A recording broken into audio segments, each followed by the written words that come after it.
Proud day today on the podcast. Proud day. Announcing the book. Announcing the book, The Padel Player's Guide. Sandy, we've got a really special podcast episode. It is special. It is a moment.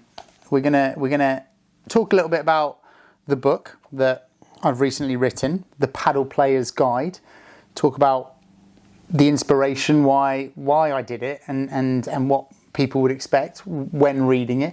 And then I think almost open up a broader conversation around how people can use content to improve their game. And this could be video content, this could be audio or podcast, this could be just taking on advice from people and how best to do that. And so we can also discuss a bit about what the Padel School is up to at the moment and our challenges and things like that as well. Yeah, let's do it.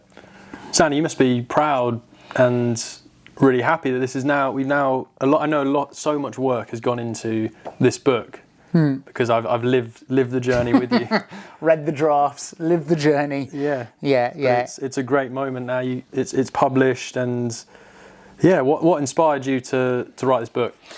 I mean, it's been almost a couple of years in the making, really, and I don't know if like your junior tennis was like this growing up, but when I went to competitions, there were always, I'd always have a book in my bag, something related to tennis or something, and I wouldn't read it all the time, but it would almost be a reference, like Brad Gilbert's Winning Ugly, or The Inner Game of Tennis. The Inner Game by Timothy Galloway. That's another great example. And I'm not saying this book will ever compete with those, because those are, amazing bestseller books. But it was just really nice to have a book in there. And then, at the end of a day or between matches, right? How much time do we spend sitting in clubs between matches? And particularly in the UK, it was raining. But don't get me started.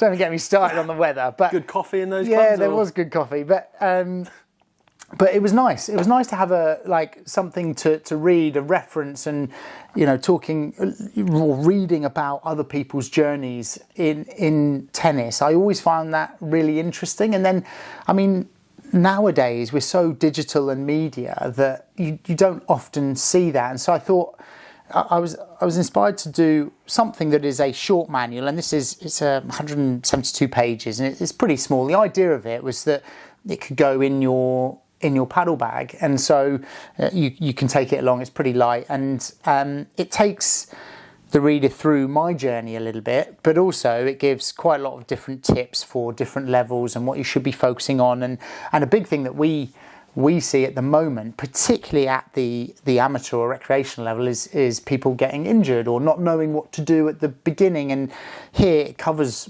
all of that. And what I quite like about the book is we kind of break down the paddle journey. Now, you and I were always talking about the paddle journey, and I don't mean it from a point of view of like beginner, intermediate, advanced. Not everyone goes through that whole journey. You and I, we probably would have started this game as a relatively high intermediate, and so, but people go through different start points and different level journeys. But I'm more talking about the journey of learning a sport and picking a sport up, and this is almost how we wrote and designed the book, was so that it was split into 3 stages. And I've just read that. Stage 1 is almost your momentous discovery and escalating enjoyment, which is when you start the game for that first time. And it's really interesting because so many people are brought onto a court from a friend, or they join this taster session or whatever it might be, and at that point you're not thinking this is now going to be my obsession. You're going and you're playing once, aren't you? And then before you know it, you're booking another game. You're obsessed. Yeah, well, you are, aren't you? And it happens so quickly that your discovery of the game turns to an obsession within your sport, and then you're playing it a few times a week before you even know it. And so it's almost like understanding that might happen, and therefore making sure you're not going to get yourself injured, or you're choosing the right rackets and you're making the right decisions early on. And then, I mean, the next stage is almost that rapid improvement and breakthrough, and that's one of the beauties of paddle, is that you improve so quickly. The more you play, the more you improve at the beginning, And what we're always saying is people get lessons and get advice early on, and so you won't plateau too early. But that rapid improvement and breakthrough almost happens at the beginning, doesn't it? And how many people that we talk to, that they feel like they are a natural at the sport. Particularly those that may have played tennis as a kid and I really struggled with tennis. I didn't like tennis. It's too difficult. But paddle, I got it straight away. And it's the sport. The sport itself lends itself to people learning it quickly. The technique is easier to learn. Therefore, tactics are implemented earlier, and it's really enjoyed. And then, the third stage of this was almost the competing part of right now. It's an obsession. That you want to improve your game. You're doing what you can to improve your game, and now you want to get better at competing for whatever motivation, to beat your friends, to improve your Playtomic ranking, to compete for a national team, whatever it might be. You start getting competitive. Everyone's got that streak within them to some extent, and so that journey every player goes through, and that's what I wanted from this. And what it's like. We go to do our clinics, and we do some clinics where it's the first time that someone stepped on a court, and then we do some clinics where the players are training and playing FIPs, and we've got everything in the middle, in between. And so the point of this was to be a guide for those players. As a coach, I feel really lucky to be on court with those first timers that discover the sport, because that they're going to have that obsession, that passion for the sport after this first set. You can just see it. They're playing it. There's a glint in their eyes. They're loving it. And I'm sure people listening also know that feeling, because everyone has it. That first time you play it, you love the sport, and you're like, right, I just want to play again. So totally get those different stages of the book. And what I liked about the book is it covers so many different aspects. It also covers your journey, which I think is really interesting, and I think also shows everyone why we do what we do with the paddle school and where we're going with it. I think a lot of the values that the paddle school has, and I think that first part of the book is really interesting, because that's a lot of where the paddle school has gone with all of our content and training and coaching. I think is down to a lot of the values that really you discovered or you set out from the start.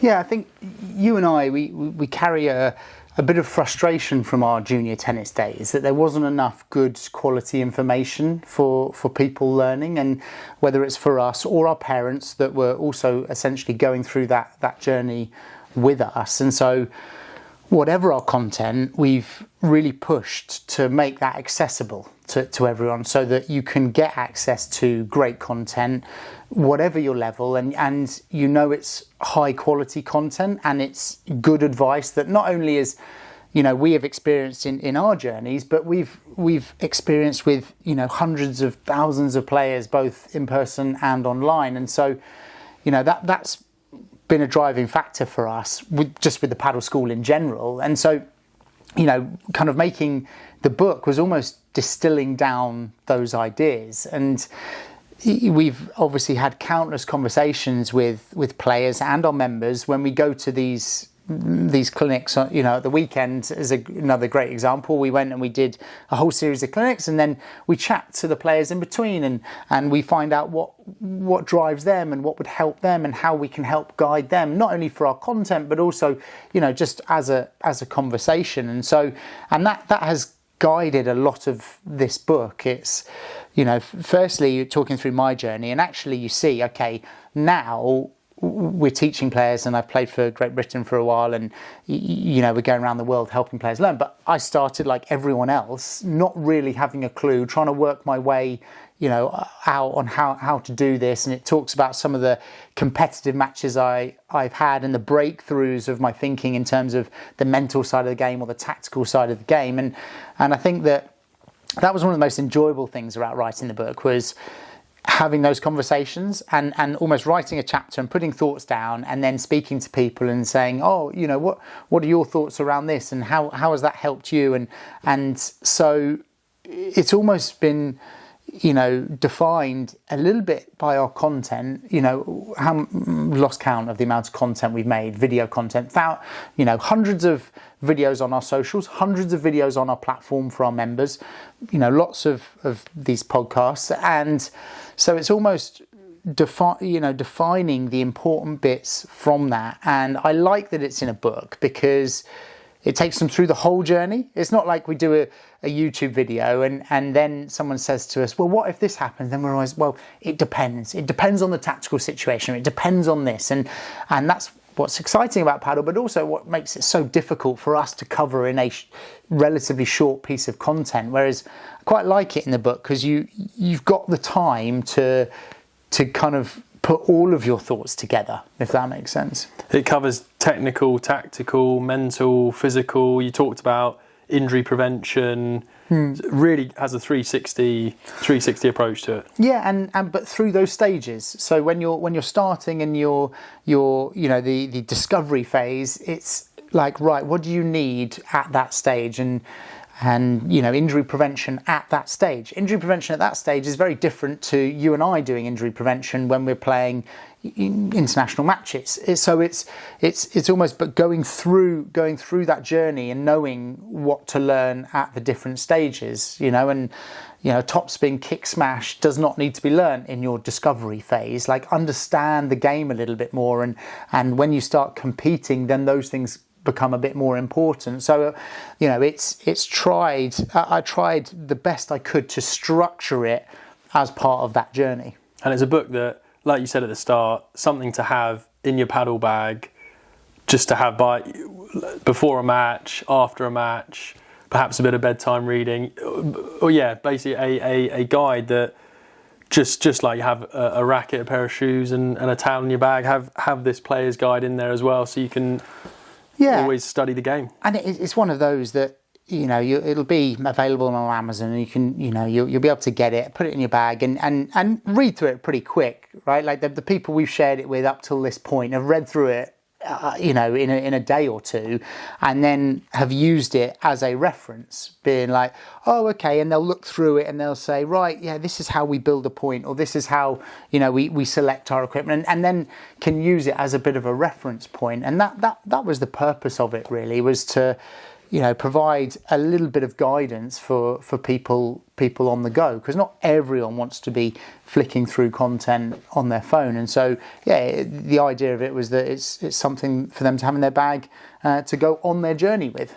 So this for us is part of our content, and we've got audio content in terms of the podcast, we've got our video content, we've got our membership platform where people send in their videos, we analysis, and so it's really interesting when we have these discussions with our players or our members. It's almost like, how do you use content to help improve your game? And what we often find, you and I, this is a constant discussion, isn't it, around, okay, we've got this player, they come on, they want to work on their vibra, almost certainly they're attacking overheads, and they may need to work on their continental grip, for example. And so it's almost balancing up this, training people for what they want versus training them for what they need, and almost kind of dropping in those little bits of what they want so that they still enjoy it, but at the same time teaching what they need to progress their game. And so really the discussion around how to use the content, how do you suggest players use our content, whichever channel it might be on, to help improve? I think for me, and we talk about this with players a lot, is not taking too many tips from our content and trying to do 15 things at once. Like you just said there, the continental grip, that in itself, for many players, that could be a focus for a period of time. To get that continental grip right will be the foundation of all of your strokes. And I think really when it comes to content, and I think with the book as well, is that it's taking snippets and deciding that you're going to work on those bits and really try to master those bits. Small bits at a time will add up to big bits over time. And I think probably the one pitfall that a lot of players have is that they try and work on 50 different things at once, and then you feel overwhelmed, and then you lose motivation. And I think that unfortunately is not not. It's tempting to do because there's so much information, but it's actually so much more beneficial if you take a few different things. And personally, that's why I really love books generally, like not just the Padel Player's Guide, but also other books similar. Is that what I like to do is highlight little bits in a book, and I'll highlight, okay, this, I really want to work on this and this and this, and I'm going to take those 3 things to the court. I'm going to take the book with me, and I'm going to look through it before I play, and I'm going to focus on those 3 things, and then maybe at the end of the week I might look back and review it and go, how did it go? Yeah, I ticked off those 2 things, but maybe I want to keep working on that one thing. And I think that's why I personally love books, and I think this is a great guide for players. But when it comes to content in general, I think, focus on small focused areas and then move on accordingly. I think you say content, but coaching in general, right? Yeah. Like, when we look at coaching, one of the things that we look at and that we train is, the amount of information that the coach is giving. Remember that the players are coming to your session to learn. It's not about how much you know. You don't need to give them the encyclopedia of paddle. You're really trying to give them 1, 2, 3 tips on how to improve their game. And that's something that we do.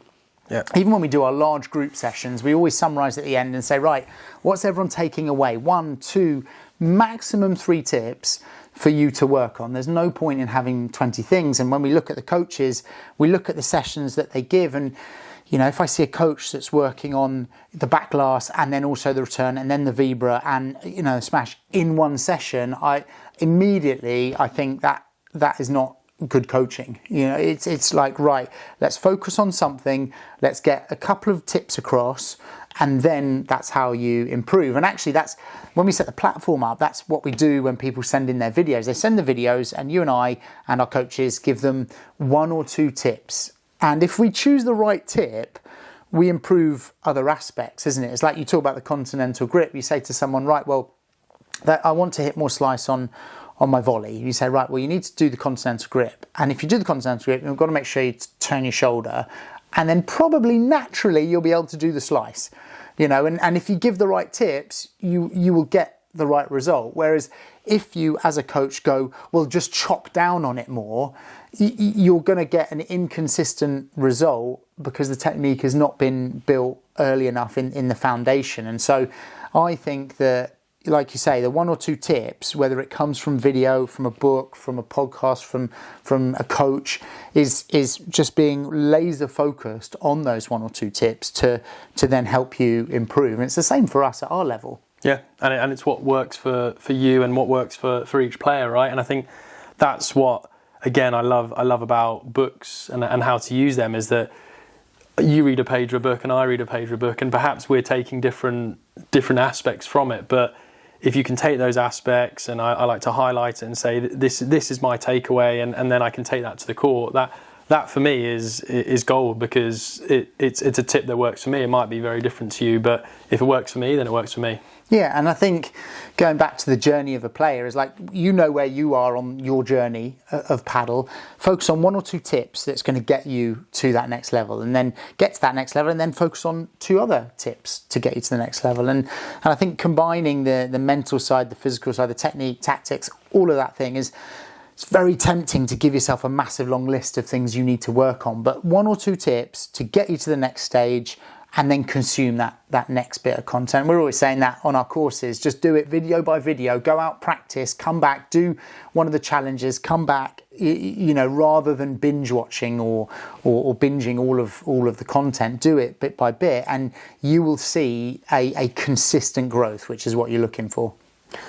Sandy, proud day today on the podcast. Proud day. Announcing the book. Announcing the book. The Padel Player's Guide. You'll find it on Amazon.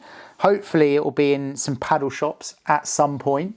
We'll pop it in the description as well. We'll definitely pop the link in the description. If you read it and enjoy it, then please leave a review on Amazon, because that will definitely help. And if you don't enjoy it, then don't leave a review. No, but just give it a go and see. And hopefully, even if you just take a few bits from it, it will be worth it, because what we want to do is be your your remote or online coaches from a distance and help you improve and enjoy your paddle that much more. I know a few players have already read it. I know a few players on our paddle holidays. We gave them exclusive first access to this book, and we got some really great feedback from it. They're actually reading it on the paddle holiday by the pool. So talk about an obsession. Yeah, exactly. Training all day, paddle book, and by the pool. But no, I think I've obviously also read through it, and there's been some great feedback from it. So congratulations again, and Sandy, I'm sure we'll keep discussing this at some point in our future podcast. But if you are interested, like Sandy said, head to Amazon. Head to Amazon, the Padel Player's Guide. We'll put the link down in the show notes, and let us know what you think down in the comments.